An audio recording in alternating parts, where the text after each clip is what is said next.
ہم غریبوں کی صداؤں نے بلایا ہے تجھے، ہند کا شاہ محمد نے بنایا ہے تجھے، کیسے آئے گا کوئی حرف حکومت پہ تیری، پنجتن باغ نے کرسی پہ بٹھایا ہے تجھے، معین الدین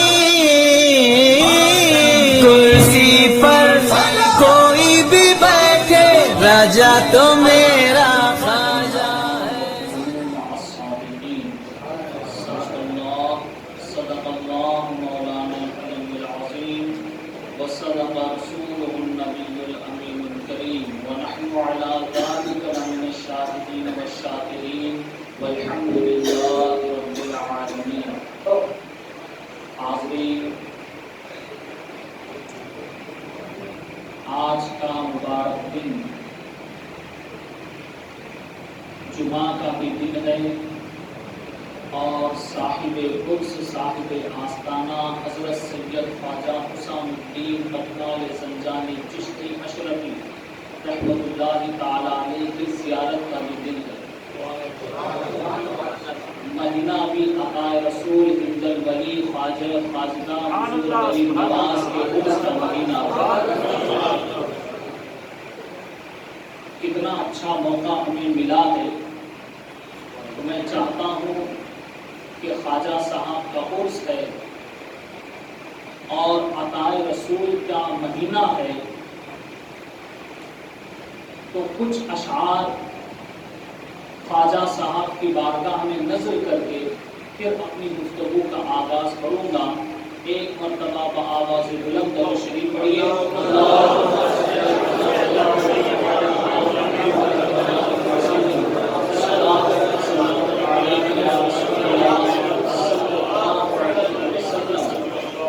اس بات کو ذہن میں رکھے کہ ہندوستان کا سلطان بھی خواجہ ہے، پونا کا سلطان بھی خواجہ ہے۔ شاعر فرماتے ہیں کہ جس کے سائے کو نہ پایا نگاہ عالم میں، جس کے سائے کو، سایہ کس کا نہیں تھا؟ بولیے، نبی کا نہیں تھا، کسی نے حضور کا سایہ نہیں دیکھا۔ غور کیجئے اور خواجہ کی شان دیکھیے، جس کے سائے کو نہ پایا نگاہ عالم نے، بالیقین ہے اسی بے سائے کا سایہ خواجہ، بالیقین ہے اسی بے سائے کا سایہ خواجہ۔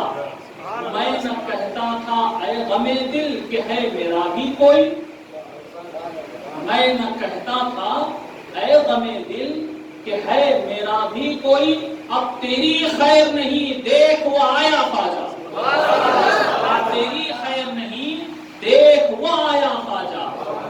اور خواجہ کا در کیا در ہے، ذرا غور کیجئے۔ سوشل میڈیا کا حال یہ ہے، جب بھی کھولو، جب بھی دیکھو تو نفرت ہی نفرت، عداوت ہی عداوت، دشمنی ہی دشمنی، مگر اولیاء اللہ کے آستانے وہ آستانے ہیں جہاں سے بھائی چارے کا پیغام ملتا ہے، جہاں سے محبت کا پیغام ملتا ہے، جہاں سے امن کا پیغام ملتا ہے۔ شاعر فرماتے ہیں جو بھی آیا تیرے در سے نہ محروم گیا، جو بھی آیا تیرے در سے نہ محروم گیا، تو نے دیکھا نہ کبھی اپنا پرایا خواجہ، تو نے دیکھا نہ کبھی اپنا پرایا خواجہ۔ پھر ایک مرتبہ بلند آواز سے ضرور سنائیے۔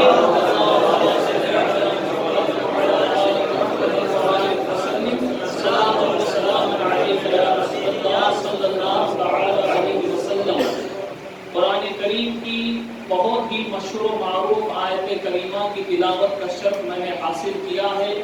بارہا اس آیت کریمہ کے تعلق سے ہم نے لمبی لمبی تقریریں سنی، مگر ابھی امام صاحب نے بتایا کہ بڑا مبارک دن ہے، تقریر تھوڑی لمبی ہو جائے تو پریشان نہ ہونا، مگر جمعہ کا دن ہی ایک ایسا دن ہوتا ہے کہ جس میں تقریر کا ٹائم لیمیٹڈ ہوتا ہے۔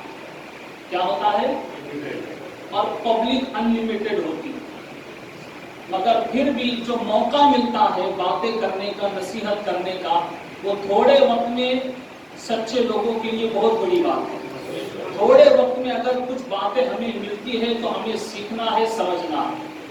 تو اب جو آیت کریمہ کی تلاوت کا شرف میں نے حاصل کیا ہے، خالق کائنات فرماتا ہے اے ایمان والو اللہ سے ڈرو اور سچوں کے ساتھ ہو جاؤ۔ اب زیادہ لمبی گفتگو نہ کرتے ہوئے مختصر میں آپ کو سمجھاؤں، یہ اللہ کا فضل ہے کہ اللہ تعالیٰ نے ہمارے دلوں میں اولیاء اللہ کی محبت رکھی ہے، اور اسی محبت کا نتیجہ ہے کہ ہم اور آپ خواجہ سید حسام الدین قطال زنجانی چشتی علیہ الرحمہ کے عرس میں حاضر آئے ہیں۔ ہمارا یہ آنا ہی اس بات کی علامت ہے کہ ہمارے دلوں میں اولیاء اللہ کی محبت ہے، ہمارے دلوں میں خواجہ صاحب کی محبت ہے۔ اب یہ اللہ کے فضل سے اللہ والوں کی محبت ہمیں ملی ہے۔ یہ محبت اس لیے ہے کیونکہ جو اللہ والوں سے محبت کرتے ہیں انہیں یہ بات معلوم ہے کہ اللہ والوں کے آستانے فیض کا دریا ہوتے ہیں، فیض کا دریا ہوتے ہیں۔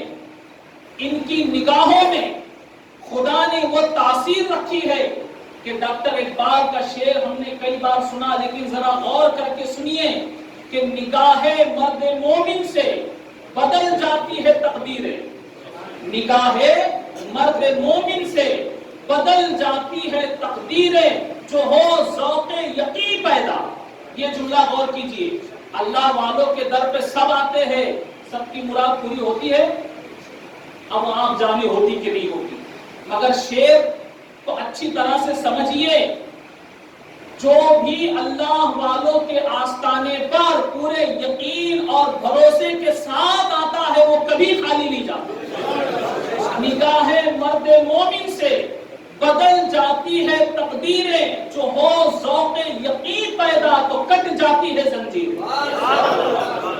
نگاہ ولی میں وہ تاثیر دیکھی، بدلتی ہزاروں کی تقدیر دیکھی۔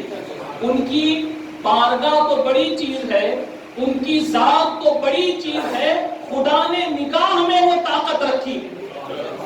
اللہ نے اپنے چاہنے والے اپنے دوستوں کے نگاہ میں وہ طاقت رکھی ہے، ان کی بارگاہوں سے کیسا فیض ملتا ہے۔ آؤ میں تاریخ کی سیر کراؤں، تاریخ گواہ ہے، ہندوستان کی سرزمین پر عطائے رسول ہند الولی خواجہ خواجہ حضور غریب نواز جب تشریف لائے، لوگوں نے بہت ستایا۔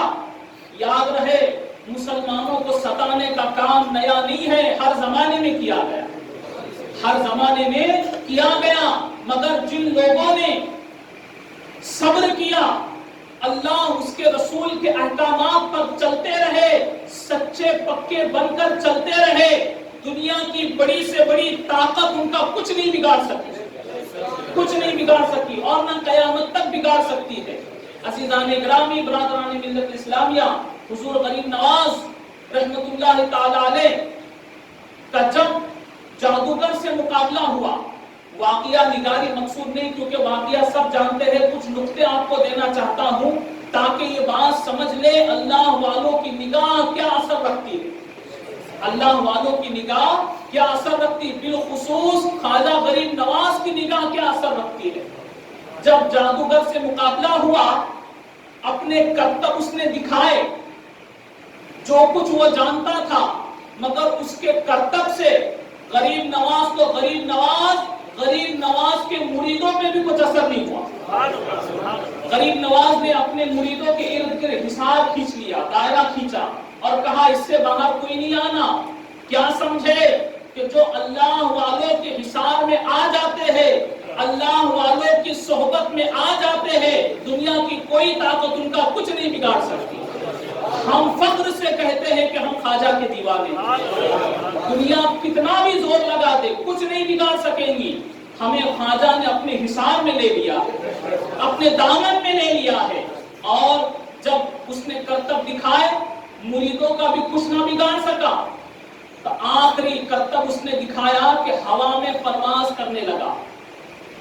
لوگ یہ سمجھتے ہیں نا کہ ولی ہوا میں اڑنے والا ہوتا ہے، مگر غریب نواز نے بتایا کہ لوگ ہوا میں اڑنے والے کو ولی سمجھتے ہیں. ہوا میں تو میری جوتیاں اڑتی، ہوا میں جوتیاں اڑتی ہے.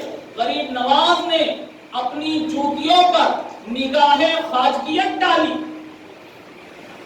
نگاہ سمجھ لو کیا ہے. کسی شاعر نے کیا خوب کہا ہے. شاعر کہتا ہے نظر ہو جس پہ تیری اس کا پوچھنا کیا. نظر ہو جس پہ تیری اس کا پوچھنا کیا. تیری نظر ہے خدا کی نظر غریب نواز. تیری نظر ہے خدا کی نظر غریب نواز. نگاہ خواجگیت ڈالی. نگاہ خواجگیت ڈالی. ڈالنا تھا کہ جوتی ہوا میں پرواز کرنے لگی. جوتی کی حیثیت کیا ہے؟ آج پلین میں بیٹھنا بڑا مشکل ہے. سب لوگ نہیں بیٹھ پاتے نا. بیٹھنے کے لیے بولیے. لوگ یہی سمجھتے تو امیروں کے کام میں بڑے بڑے پیسے والے لوگ جائیں گے پلین میں. پلین کا ٹکٹ ہم سے نہیں ہو پاتا. اب اندازہ لگاؤ پورا پلین کتنے کا ہوگا، ہوائی جہاز کتنے کا ہوگا. لیکن ہوائی جہاز جو ہوا میں اڑتا ہے، کیا بغیر وائٹ پیٹرول کے ہوائی جہاز ہوا میں پرواز کر سکتا ہے؟ اربوں خربوں روپے کا ہوگا. چلیے وائٹ پیٹرول بھی ہے لیکن پائلٹ نہیں ہے تو کیا ہوائی جہاز ہوا میں اڑ سکتا ہے؟ نہیں. تو پتا چلا کہ ایک ہوائی جہاز جو اربوں خربوں روپے کا ہے وہ پائلٹ کا بھی محتاج ہے، پیٹرول کا بھی محتاج ہے. قربان غریب نواز کی نگاہوں پر جب جوتیوں پر ڈالی تو جوتیاں ہوا میں پرواز کرنے لگی. نہ پیٹرول تھا نہ پائلٹ تھا. نہ پیٹرول تھا نہ پائلٹ تھا. وہ نگاہ بھی غریب نواز کی ہوا میں پرواز کرنے لگی. اور اس غریب نواز کی نگاہ نے ذرا اندازہ لگائے، سوچے اس جوتی کو کیسا کمال بخشا. غریب نواز نے جوتی کو کیسے بلندی پر پہنچایا کہ وہ جوتی جوگی جے پال کے سر کے اوپر گئی اور وہاں سے اس کو مارتا ہوا نیچے لائی. اور دوستو غریب نواز نے بتا دیا کہ جب نگاہ خواجگیت میں یہ اثر ہے کہ وہ جوتیوں کو باکمال بنا سکتی ہے تو عاشقوں کا حال کیا ہوگا. عاشقوں کا حال کیا ہوگا. ضروری ہے کہ اپنے آپ کو سچا عاشق بناؤ، سچا چاہنے والا بناؤ. اور جب جادوگر کو نیچے لے کر آئی سر پہ مارتی ہوئی تو جادوگر فوراً غریب نواز کے قدموں میں گرا اور کہا کہ جادو تو میں بھی جانتا ہوں مگر جو اب میں نے دیکھا یہ جادو نہیں کرامت ہے. ساری باتیں بعد میں کلمہ پڑھا کے داخل اسلام کا. نگاہ مرد مومن سے بدل جاتی ہے تقدیریں، جو ہو ذوق یقین پیدا تو کٹ جاتی ہے زنجیریں. عزیزان گرامی برادران ملت اسلامیہ، اللہ والوں کے آستانے فیض کا دریا ہوتے ہیں. جو یقین لے کر ان کی بارگاہ میں آتا ہے وہ خالی نہیں جاتا، کیونکہ اللہ والے دلوں کا حال جانتے ہیں. یہ نہیں سمجھنا کہ اتنا بڑا مجمع ہے تو خواجہ صاحب کیا جان رہے ہوں گے کس کے دل میں کیا ہے. پتا ہے تمہیں خواجہ صاحب ہی کی بات بتاتا ہوں. صاحب آستانہ سید السادات حضرت خواجہ حسام الدین قتال زنجانی علیہ الرحمہ، ان کی تاریخ میں لکھا ہے کہ چوک در چوک لوگ آپ کے پاس آیا کرتے تھے. آپ اپنی ظاہری حیات میں بھی جب تھے تو لوگوں کو فیض بانٹتے تھے. اور یاد رہے جیسا فیض خواجہ صاحب ظاہری حیات میں اپنی زندگی میں بانٹتے تھے آج بھی ویسے ہی بانٹ رہے. آج بھی ویسے ہی بانٹ رہے. ویسا یقین تم لے کر وہ بھی سناؤں گا آج بھی کیسے بانٹ رہے. پہلے یہ سنو، خواجہ صاحب کے پاس بہت لوگ آتے تھے، بڑا مجمع تھا، لوگوں کا آگے جانا بڑا مشکل تھا. ایک نابینا شخص آیا پیچھے، اس نے کسی سے کہا کہ مجھے کسی طرح خواجہ حسام الدین سرکار تک پہنچا دو. تو اسے جواب ملا، ارے نادان، اچھے اچھے آنکھ والے ان کے قریب نہیں جا پا رہے. ذرا سنیے، اچھے اچھے آنکھ والے ان کے قریب نہیں جا پا رہے، تو نابینا ہو کے کیسے پہنچے گا. اتنا کہنا تھا. خواجہ صاحب جو سب سے آگے تھے اس نابینا کے دل کی بھی بات جان لی، زبان کی بھی بات جان لی. اور مجمع کو چیرتے ہوئے اس نابینا شخص کے قریب گئے اور اس کے لیے دعا کی. خواجہ صاحب کی دعا سے اس کی آنکھیں روشن ہو. اللہ والے دل کا حال بھی جانتے ہیں, اللہ والوں پر سب آیا ہے. تو جیسے خواجہ صاحب اپنی زندگی میں فیض بانٹتے تھے, آج 700 سال کا عرصہ گزرا, آج بھی ویسے ہی فیض ان کے در سے لوگوں کو مل رہا. تبھی تو آج لوگ دیکھ رہے ہیں کہ کثرت سے لوگ آج بھی ان کے در پہ آ رہے ہیں. میں اس سلسلے میں بس ایک واقعہ جو کسی کتاب میں نے نہیں پڑھا, اب اسے ماننا ہے تو یہ آپ کی عقیدت ہے, نہیں ماننا ہے تو کوئی حرج نہیں, مجھ پہ کیس کو کوئی نہیں لگا سکتا. میں یہ بات اس لیے عرض کر رہا ہوں کہ جب یہ واقعہ میں نے قاضی صاحب سے سنا تو میرے بھی ایمان میں حلاوت پیدا ہوگی, اور خواجہ صاحب سے جو محبت ہے اس محبت میں اور اضافہ ہو گیا کہ یقیناً میرے خواجہ کا فیض آج بھی جاری ہے. بتایا قاضی صاحب نے کہ ایک شخص, ایک لڑکا چھت سے گر گیا, ایک 2 مالے سے گر گیا, چوٹ لگی, بے ہوش ہو گیا. اب ایمرجنسی تو ہوتی ہے نا سب کے ساتھ, لیکن دیکھو عاشق کیسے ہوتے ہیں. اس کا باپ خواجہ صاحب کا سچا چاہنے والا تھا, وہ اپنے اس بچے کو, بیمار کو, بے ہوش بچے کو اٹھا کر خواجہ صاحب کے در پہ لایا اور لٹا دیا. قاضی صاحب نے دیکھا, پوچھا کیا ماجرا ہے, کہا یہ 2 مالے سے گر گیا, بے ہوش ہو گیا ہے, اس لیے میں خواجہ صاحب کے پاس لایا ہوں. قاضی صاحب نے کہا کہ آپ اسے اسپتال لے جاؤ, اس کا علاج کراؤ, خون نکل رہا ہے. وہ عاشق بھی ایسا من چلا تھا, کہا کہ میں نے خواجہ سے مانگا تھا, میں نے خواجہ سے مانگا تھا, اور میں نے اپنے بچے کو خواجہ کے در پہ اس لیے لایا ہوں کہ اگر اس کی زندگی باقی ہے تو خواجہ صاحب اسے دوبارہ ہوش میں لائیں گے, اگر اس کی زندگی پوری ہو گئی ہے تو یہ اپنا دم خواجہ کے در پہ بھی توڑے گا. بس اتنا کہنا تھا. قاضی صاحب بھی پریشان ہوئے, اب یہ ماننے کو تیار نہیں. قاضی صاحب اپنے گھر گئے, لیکن گھر میں بے چینی بیٹھنے نہیں دیتی, کیا ہوگا کیا نہیں, کیا ہوگا کیا نہیں, بات سننے کو تیار نہیں, بے چین تھے. مگر سوچا کہ لاؤ ایک بار جا کے پھر اسے سمجھاتے ہیں, بولتے ہیں, شاید کہ اس کے بعد سمجھ میں آ جائے. جب قاضی صاحب اپنے گھر سے صحن میں آئے, آستانے میں آئے, تو کیا دیکھتے ہیں, وہ لڑکا ہوش میں آ گیا اور اٹھ کر بیٹھ گیا. خواجہ صاحب کا فیض آج بھی ویسے ہی جاری ہے جیسا آپ کی زندگی میں تھا. اور یہ بڑی بات ہے کہ یہ رمضان کا مہینہ تھا, قاضی صاحب نے تصدیق کر دی, ماہ مبارک تھا. اب آپ اندازہ لگائیے کہ کیسے بزرگوں کا فیض آج بھی جاری ہے. جس یقین کے ساتھ تم آؤ گے اسی یقین کے ساتھ تمہیں فیض ملے گا. نگاہیں مرد مومن سے بدل جاتی ہے تقدیریں, جو ہو ذوق یقین پیدا تو کٹ جاتی ہے زنجیریں. عزیزان گرامی, برادران ملت اسلامیہ, یہ اللہ کا فضل ہے. اللہ نے ہمیں اولیاء اللہ کو ماننے والا بنایا, ان کا چاہنے والا بنایا, ان سے محبت کرنے والا بنایا. اب صرف ضرورت اس بات کی ہے کہ ہم سچے پکے عاشق ہو جائے. سچے کیا ہو جائے, عاشق ہو جائے. اگر اپنے آپ کو ہم نے سچا بنا لیا تو دوستو تم تکلیف میں ہے, تم تکلیف میں ہے. اس تکلیف کا احساس خواجہ صاحب کو ہوگا, تم تکلیف میں ہے, اس کا احساس خواجہ صاحب کو ہوگا. اس لیے اپنے آپ کو ان کا پکا سچا دیوانہ بناؤ, ان کی بارگاہوں میں آ کر دعائیں مانگو. اللہ تعالیٰ آپ کی ہر دعا قبول فرمائے گا, ہر مراد پوری فرمائے گا.